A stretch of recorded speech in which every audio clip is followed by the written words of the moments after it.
friends, welcome to the YouTube channel of Shri Nyansagar Coaching Classes. For getting more videos, please subscribe this channel.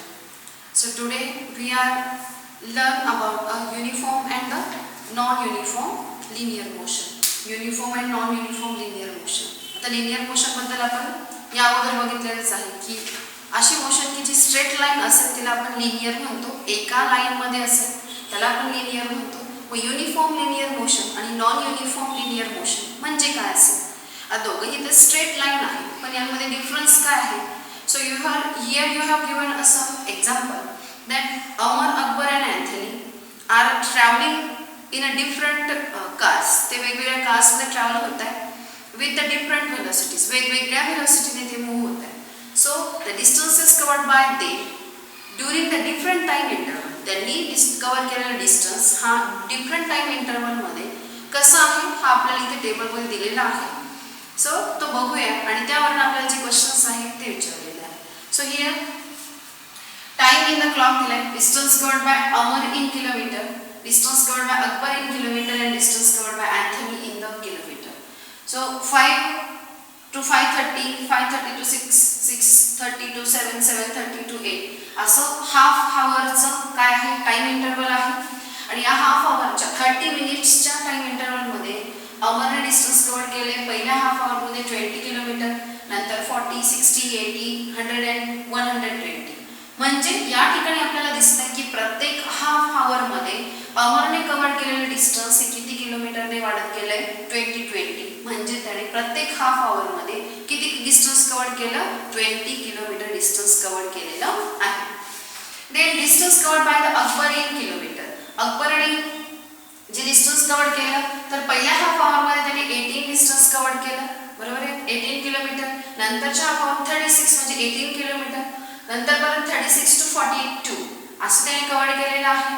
मग 42 आपल्याला दिसतंय की इथनं जर आपण सबट्रॅक्शन जर केलं तर इथे तुम्हाला दिसेल की इथे फक्त 16 किलोमीटर त्याने इन्क्रीमेंट झालं. म्हणजे याने प्रत्येक हाफ आवरमध्ये 18 किलोमीटर डिस्टन्स जायला हवं होतं तर त्याने ते डिस्टन्स चेंज होत गेलेलं आहे त्याचं. बरोबर. मग प्रत्येक हाफ आवरमध्ये याचं डिस्टन्स कव्हर केलेलं हे सिमिलर नाही. इन केस ऑफ अँथनी काय होतंय बघूया. तर 14 आहे पहिल्या हाफ आवरमध्ये, नंतरच्या हाफ आवरमध्ये 28 आहे म्हणजे 14च आहे. नंतर परत 42 म्हणजे 14 आहे. 56 कारण आपल्याला दिसते की ते मल्टिपल 14चे मल्टिपल्स आहे. सो प्रत्येक हाफ आवरमध्ये तो 14 किलोमीटरने इन्क्रीमेंट करतोय. म्हणजे त्याच्या प्रत्येक हाफ आवरमध्ये तो काय करतोय प्रत्येक 30 मिनिट्सला तो किती किलोमीटर जातोय 14 किलोमीटर जातोय. So on the basis of this chart we have a question here. First, what is the time interval between the notings of distances made by Amar, Akbar and Anthony?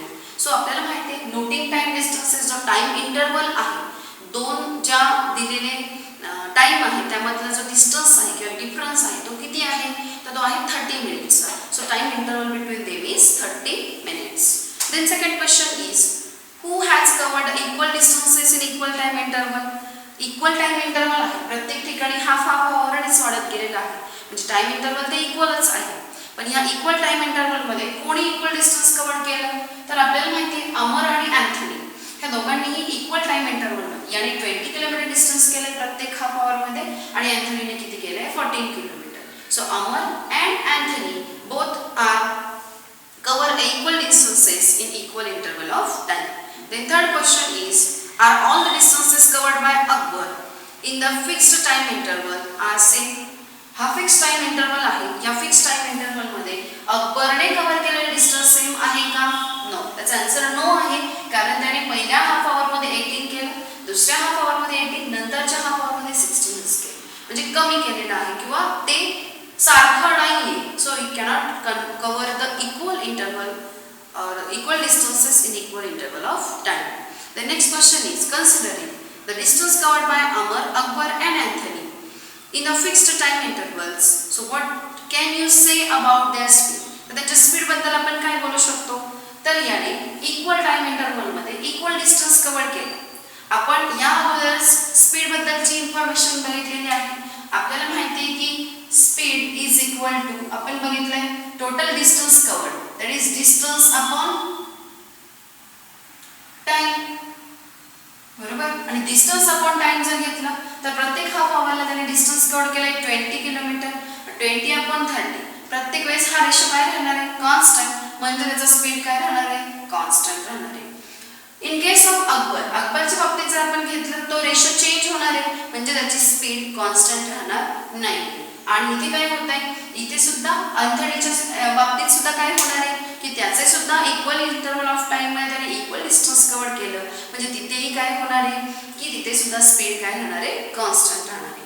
मग यावरून आपण असं म्हणू शकतो की एखादा ऑब्जेक्ट जेव्हा इक्वल इंटरवल ऑफ टाइम मध्ये इक्वल डिस्टन्स कव्हर करत असेल तर त्याची जी मोशन असते that is called as a uniform motion, or we can say that the speed of that object is the uniform speed. म्हणजे त्याचा स्पीड काय असू शकतो? युनिफॉर्म स्पीड असू शकतो.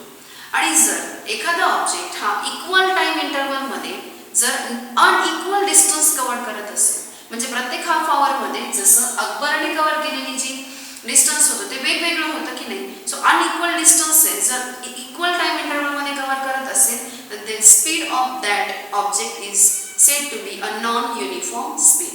Our motion is non-uniform motion. मग त्याला आपण काय म्हणू शकतो? Non-uniform motion म्हणू शकतो. So the motion of vehicle being driven through the heavy traffic. जर आपण असं म्हटलं की स्ट्रेट लाईन जाते पण ट्रॅफिक जर असेल जर ट्रॅफिक नसेल तर काय होईल की तो त्याच्या युनिफॉर्म स्पीडमध्ये जाईल पण ट्रॅफिक जर असेल तर त्याला थोडंसं त्याचा स्पीड चेंज करत जावं लागतं. मग त्यावेळेस ती त्याची मोशन असते ती कशी असते? नॉन युनिफॉर्म मोशन असते आणि त्याचा स्पीड हा नॉन युनिफॉर्म असतो. मग यावरून आपण असं लक्षात घेतोय की अमर आणि अँथनीचा जो स्पीड होता तो होता युनिफॉर्म स्पीड आणि अकबरचा जो स्पीड होता तो कसा असेल? Non uniform speed. So this is the uniform motion and the non uniform linear motion. Now we have to see a next topic that is acceleration. Acceleration म्हणजे काय ते बघणार आहोत. त्या अगोदर आपण एक ॲक्टिव्हिटी करणार आहोत. इथे तुम्हाला एक 1 मीटर लॉंग प्लास्टिक ट्यूब घ्यायचं आहे आणि त्याला तुम्हाला लेंथ वाईज कट करायचं आहे इंटू द 2 हाफ्स. दोन त्याचे भाग करायचे आहेत आणि take one of the channel shape piece. त्याच्यातला एक चॅनल शेप पीस घ्यायचा आहे आणि place one of its end on the ground and hold the other at the your hand. तुमच्या हातामध्ये काही हाईटवरती त्याला हातात ठेवायचं आहे आणि त्याचा एक एंड ग्राउंडवरती ठेवायचं आहे. आता तुमच्या हातात असलेल्या त्या एंडवरनं तुम्हाला काय करायचं आहे? Take a small ball and release it from the upper end of the channel. आणि त्या हातामध्ये असलेल्या त्या चॅनलच्या अप्पर एंडपासून तुम्हाला स्मॉल बॉल घ्यायचा आणि तो त्याच्यावर टाकायचा आहे आणि टाकल्यानंतर त्याची जी मोशन आहे ती बघा. So is it's velocity the same at all point. तर त्याची व्हेलॉसिटी ही सगळ्या पॉईंटला सेम आहे का? तर नाही. कोणताही ऑब्जेक्ट बघा जेव्हा तुम्ही आपण खालून त्याला वर फेकतो खालून वर फेकल्यानंतर त्याची जी व्हेलॉसिटी असते ती कमी कमी होत जाते. एक पॉईंट येतो त्या ठिकाणी त्याची व्हेलॉसिटी कमी होते आणि जसं जसं तो खाली येतो तशी तशी त्याची व्हेलॉसिटी ही काय होत जाते? वाढत जाते. म्हणजे ॲट टॉप लेवलला त्याची व्हेलॉसिटी ही 0 असते आणि नंतर जसं जसं तो खाली येतो तशी तशी त्याची व्हेलॉसिटी काय होत जाते? इन्क्रीज होत जाते. So this is the velocity of that ball is cannot same at all the points. हे आपण या ठिकाणी सांगू शकतो. You must have all played on the slide in the park. आपण पार्कमध्ये जी स्लाइड आहे ती तुम्ही सगळे खेळलेले आहात. So you know that while sliding आपल्याला माहिती की स्लायडिंग जेव्हा होतो velocity is less at the top. आपण बघतो की टॉपला त्याची व्हेलॉसिटी कमी असते आणि ती इन्क्रीज होते at the middle and it is less at the top increases at the middle and become 0 towards the end. म्हणजेच ती काय होते की जसं जसं मिडलला येतो तसं तशी इन्क्रीज होत जाते आणि पुन्हा जेव्हा ती एंडकडे जाते तेव्हा परत काय होते? 0 होते. म्हणजे व्हेलॉसिटी काय होते? चेंज होते. सो चेंज होणारा जे व्हेलॉसिटीचा रेट असतो so rate of change of velocity is called as a acceleration. म्हणून ॲक्सिलरेशन जे आहे त्याला आपण काय म्हणू शकतो? It is the rate of change of velocity. So rate of change of velocity is called as a acceleration. आता rate म्हटला कधीही रेट असा शब्द आला किंवा वर्ड आला तर तुमच्या लक्षात आलं पाहिजे की इथे कशाचा चेंज आहे? व्हेलॉसिटीचा. पण काय म्हटलंय? Rate of change of velocity म्हटलंय. मग रेट म्हटला की व्हेलॉसिटी चेंज होणार आहे पण कशाच्या रिस्पेक्टिव्ह? टाइमच्या रिस्पेक्टिव्ह. म्हणून तिथे रेट म्हटलं जातं. So rate of change of velocity is called as a acceleration. म्हणून यावरून आपण ॲक्सेलरेशनचं फॉर्म्युला लिहू शकतो. So acceleration is equal to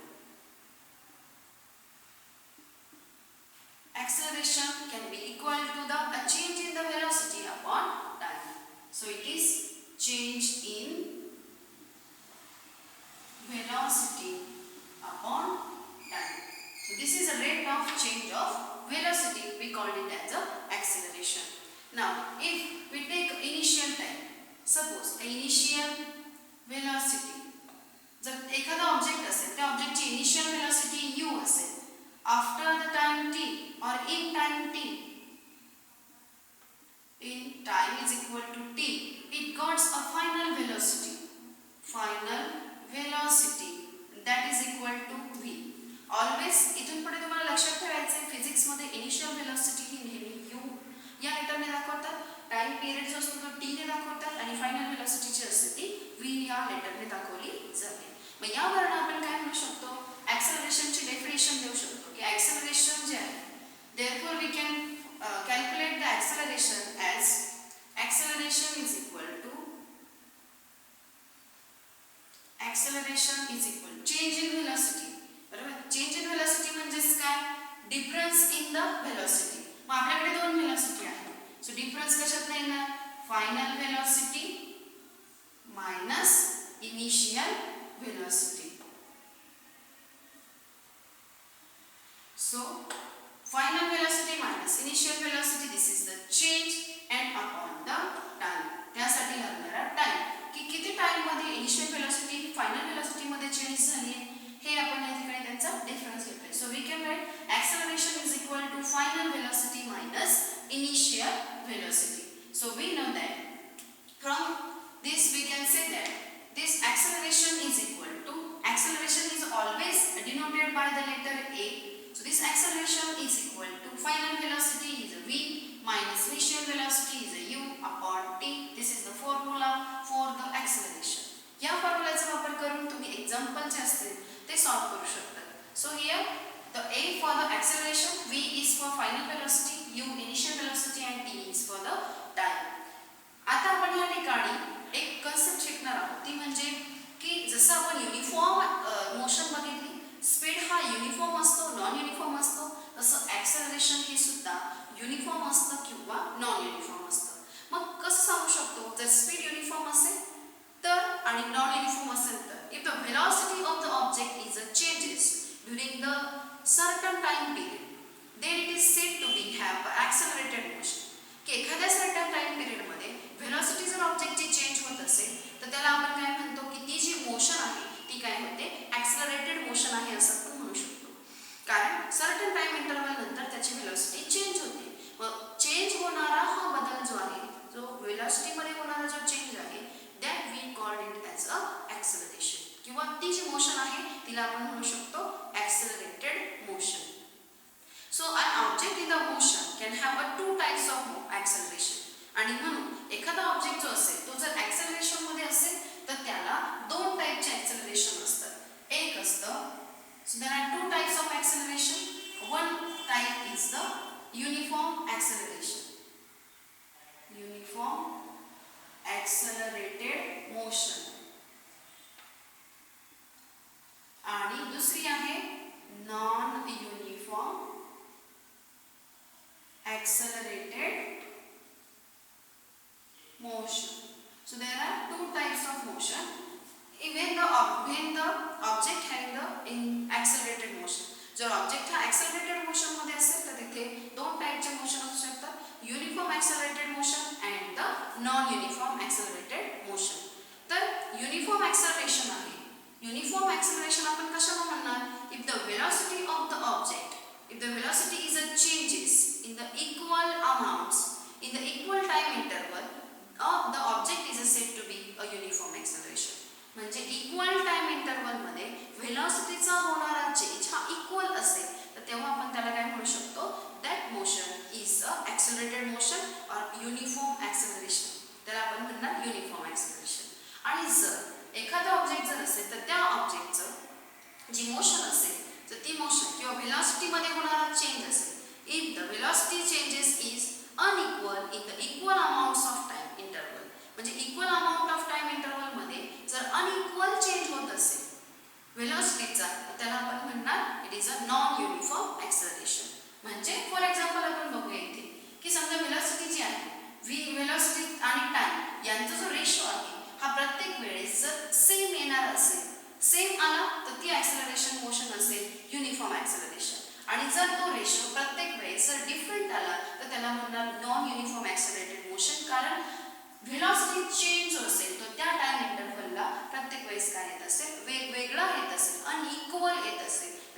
call it as a non-uniform accelerated motion.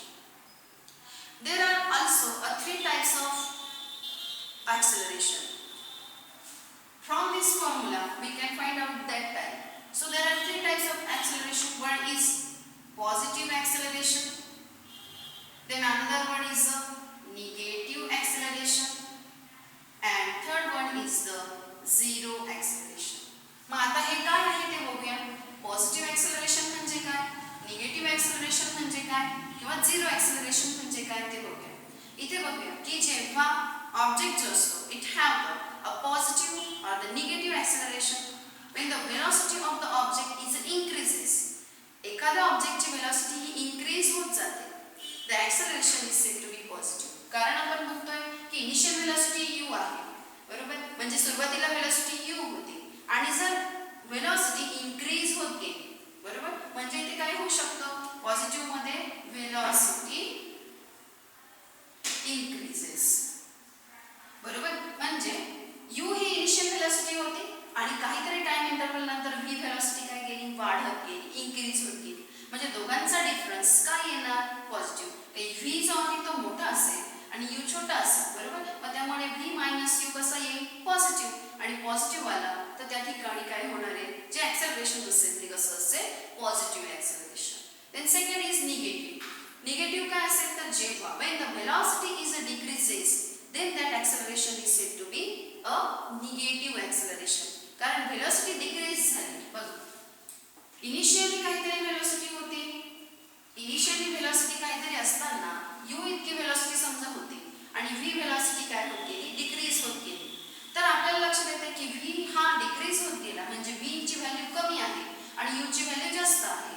v कमी u जास्त म्हणजेच काय, ते आन्सर निगेटिव्ह येणार. समजा u जो आहे तो काय असेल, 20 किलोमीटर पर आवर आहे, बरोबर. आणि जर v जो आहे तो 10 किलोमीटर पर आवर आला तर 10 मायनस 20 किती आला, -10. म्हणजे आन्सर काय आले, निगेटिव्ह. तेव्हा त्या ऑब्जेक्टचं ॲक्सेलरेशन जे असेल ते कोणतं असेल, निगेटिव्ह ॲक्सेलरेशन.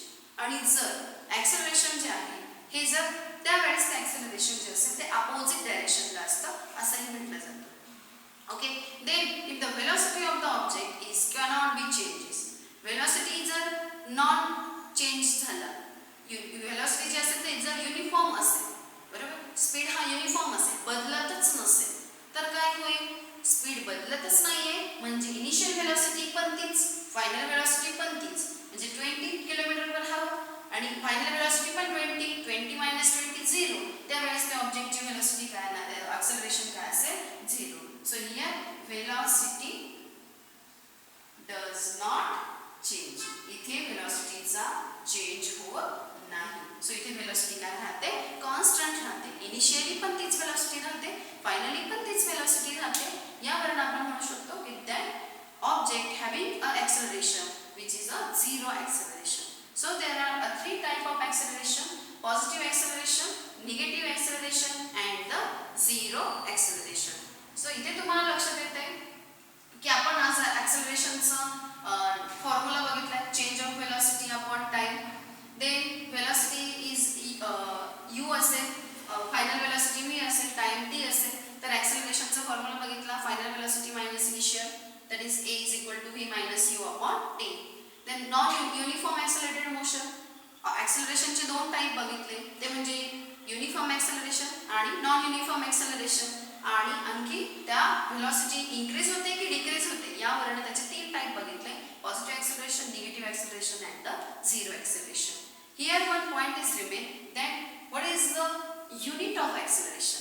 युनिट काय असेल ॲक्सेलरेशनचं, तर आपल्याला माहिती आहे वेलोसिटी आहे, वेलोसिटीचं युनिट असतं, काय असतं वेलोसिटीचं unit, velocity is distance upon time.